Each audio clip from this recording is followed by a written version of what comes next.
Hello and welcome back to SEC Roundup. I'm Tom Zaccaro, and with me as always is Nick Morgan, the president and co-founder of ICANN. Good morning, Nick.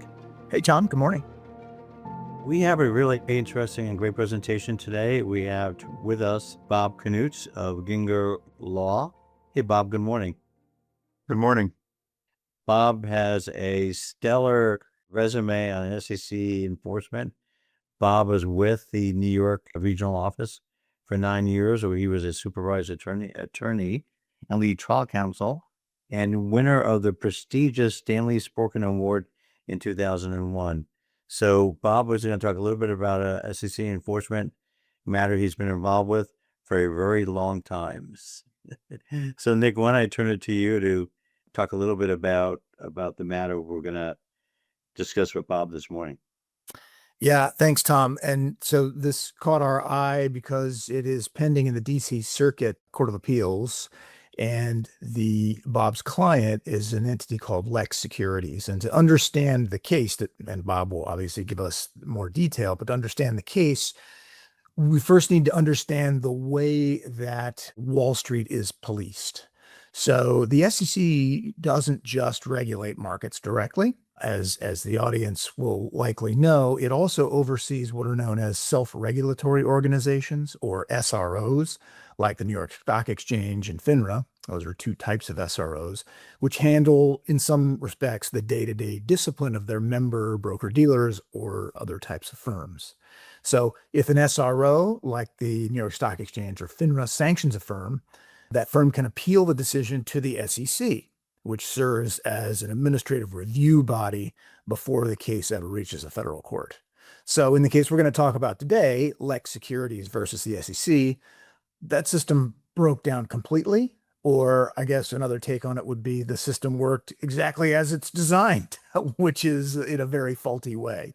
So back in 2012, and the dates and chronology are important here because it makes one of the points that Lek Securities and Bob are making.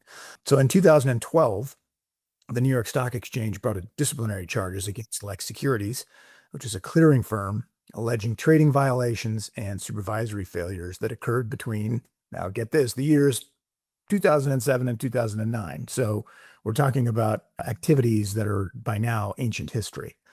Lek fought back, but in 2015, the New York Stock Exchange found them liable and imposed quite a significant number of dollars in fines.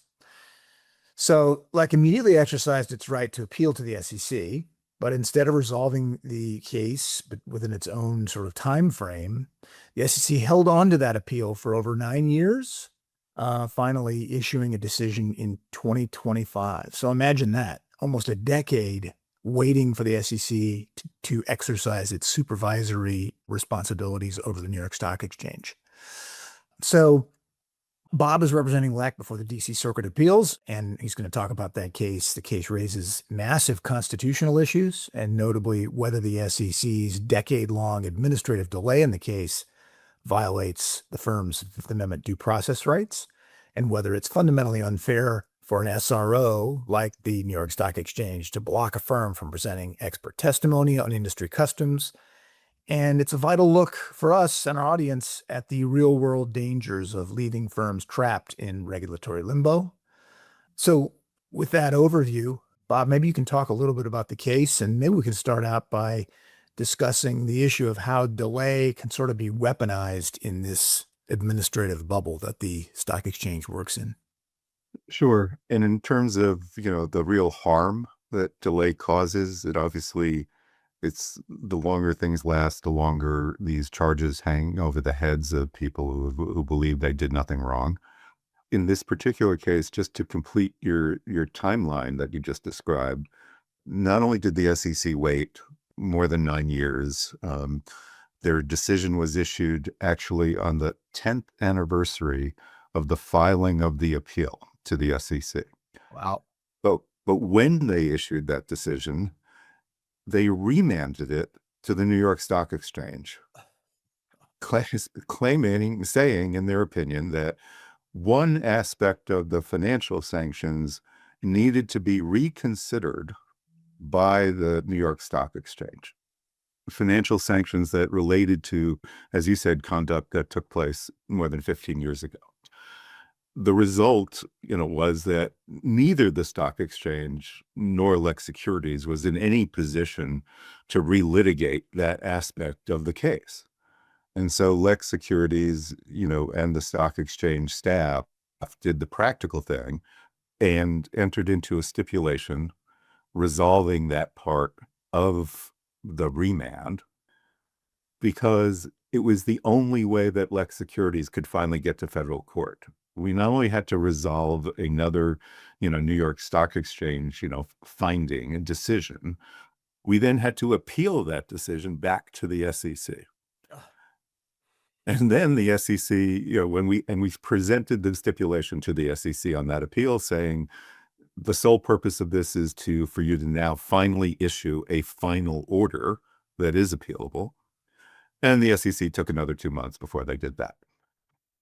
So it's an example of how your day in court is dependent on self-regulatory organization and SEC regulators that have demonstrated over time that they don't, appreciate the importance of that right to get to federal court. This is not a new issue for the SEC.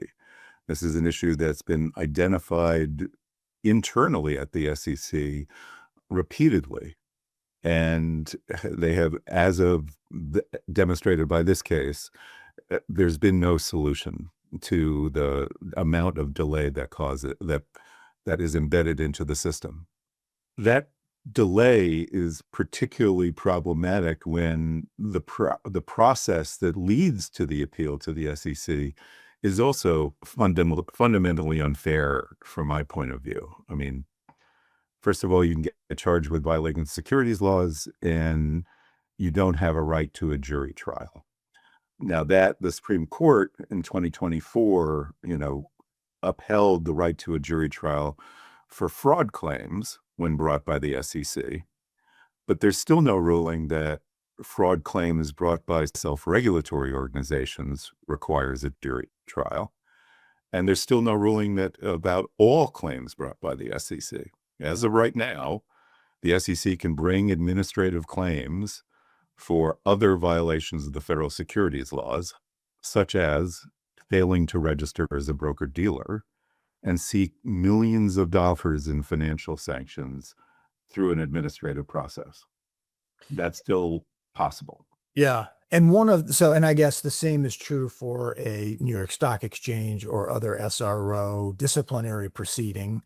You're not going to get a jury in that process. So one of the things I think people would say, well, but we need to, like, a jury slows things down. One of the things that is a supposed benefit of these administrative proceedings, either at the SRO level or at the SEC level, proponents of that system would say it's more efficient. It allows the SRO and the SEC to move more quickly and expeditiously without this need for what we might all refer to as due process and a jury right. Obviously, that didn't happen here. But how would you respond to the idea that the administrative process is designed to be more efficient, quicker than federal court? Well, I think historically, I mean, that might have been true at some point in time. Back when the SEC was created, 90 some years ago, and it took on this supervisory role for the next, roughly 50 years, the SEC was primarily issuing injunctions to stop, wrongful conduct, and self-regulatory organizations were primarily issuing letters of caution, suspension of membership, things like that really could justify a system where industry expertise mattered the most. But for the last 40 years, the enforcement programs at the SEC and the self-regulatory organizations have become a big business. I mean, hundreds of millions of dollars in financial penalties, some of which are determined by the regulators based in their own forums, based upon their own investigations. So it's a completely circular process.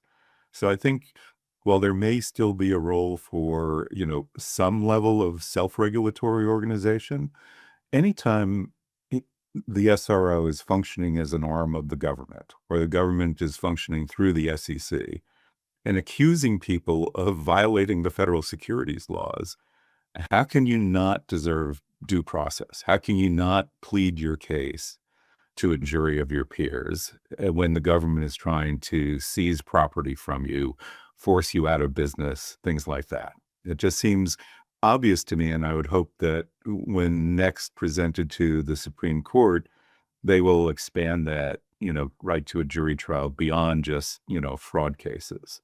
And the right to a jury trial is the absence of a jury trial is only one of several fundamental unfair process that gets run at the SROs and SEC administrative proceedings. I mean, there's just one example in an SRO, proceeding.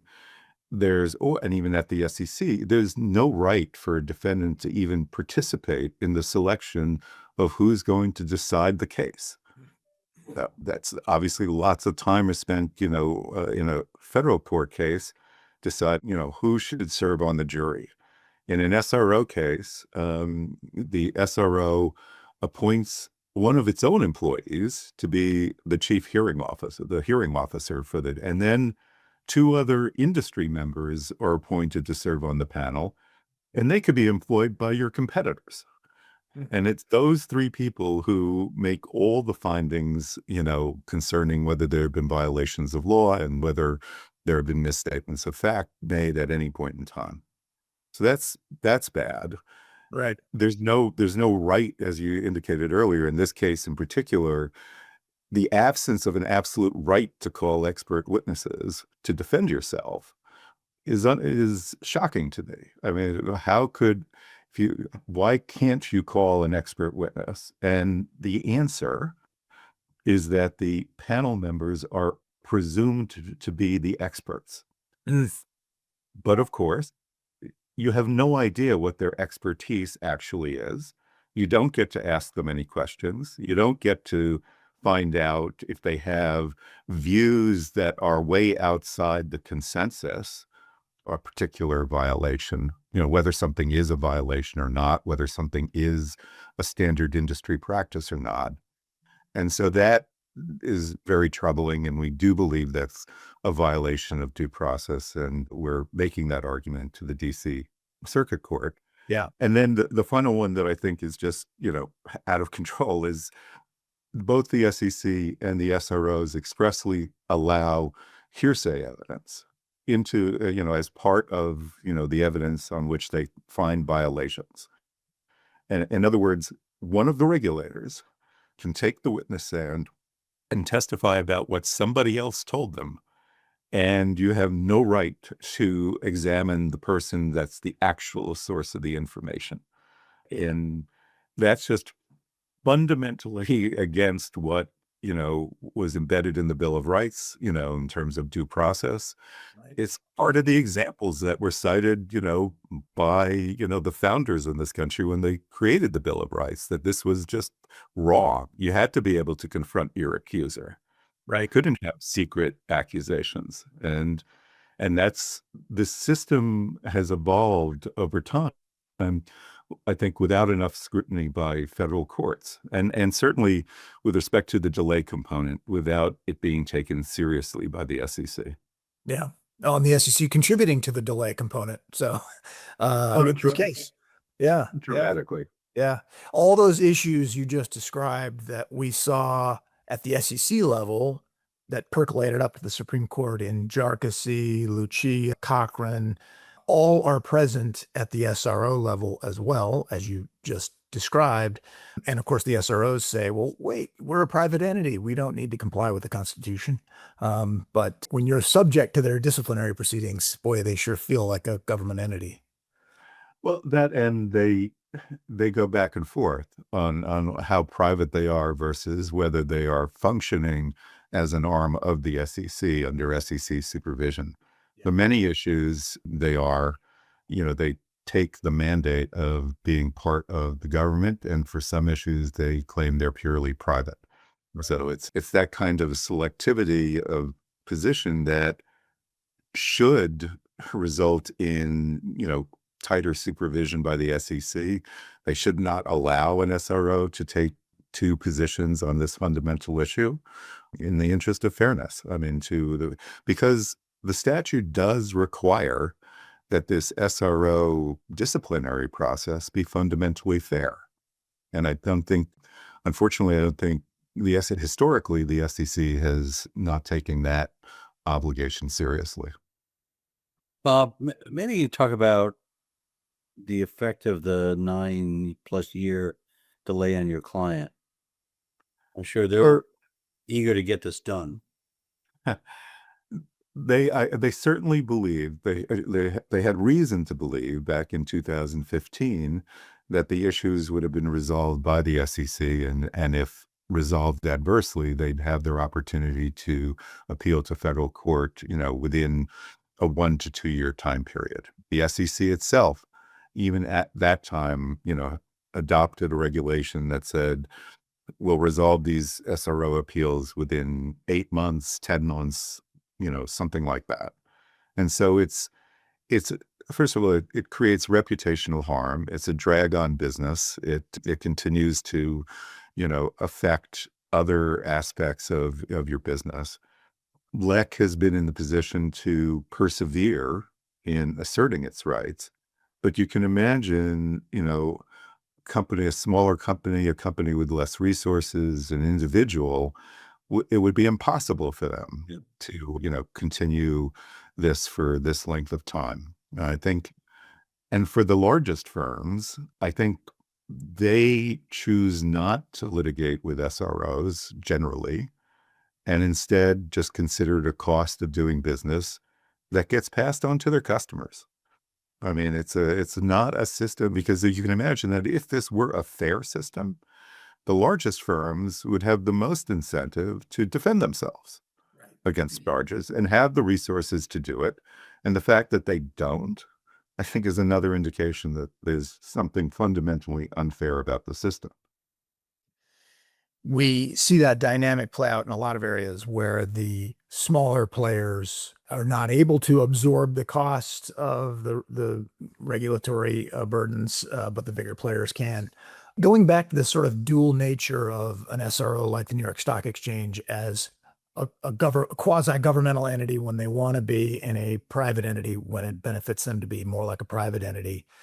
Talk a little bit about your case, because as you described it, what you've done is you have a final SEC order, and you have the procedural rules allow you to take that order directly to an appellate court. So you're in the DC Circuit Court of Appeals.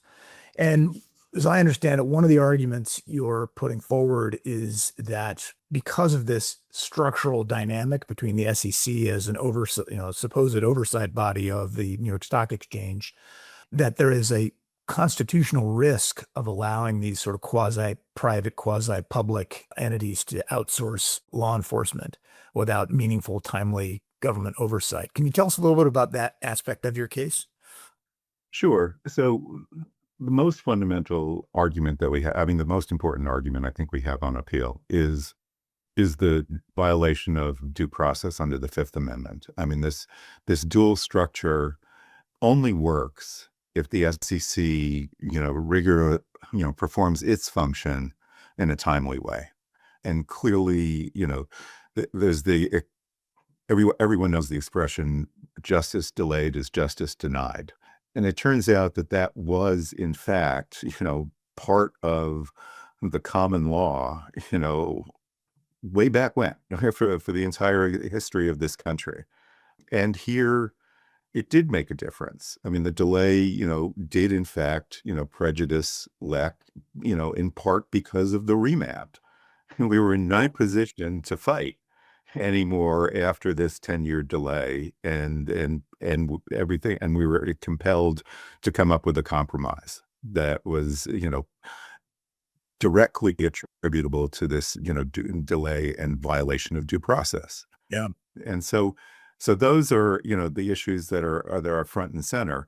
there are, additional constitutional, arguments to be made, especially in light of the Supreme Court decision in Jarkissi and other aspects of this whole process.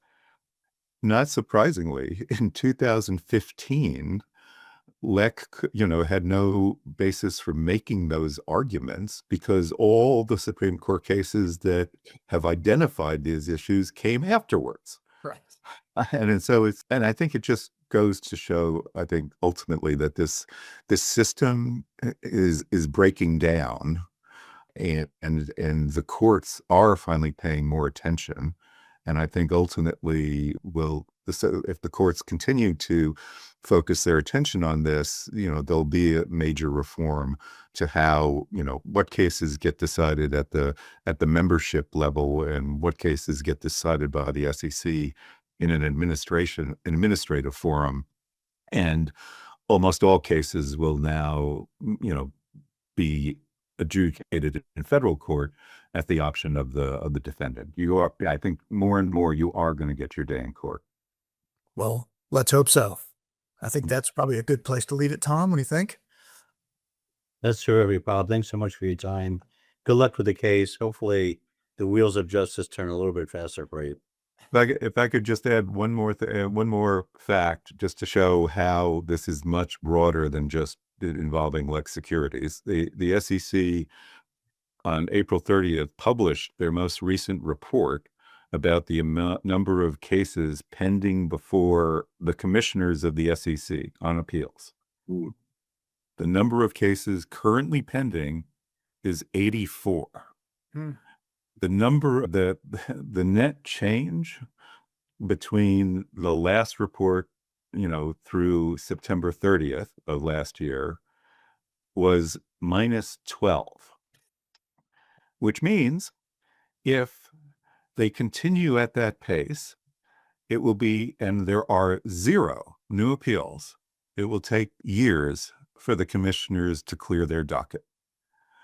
The SEC has a $2.5 billion budget.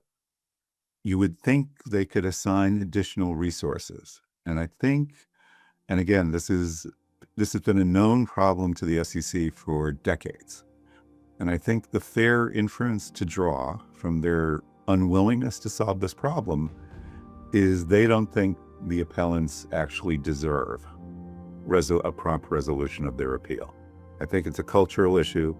I think they think anybody who got found guilty at an SRO or found guilty by an administrative law judge in some sense deserves it and doesn't deserve their time and attention the way the system is supposed to work. Yeah. Well, let's hope your case changes that. We'll keep an eye on your DC Circuit matter and on the private non-delegation issue in general, too. I think you're right. We're going to see some change. Okay. Thank you for the time and for the opportunity. Bob, good to see you. Well, that wraps up this episode. We'll see everyone back in the next SEC Roundup.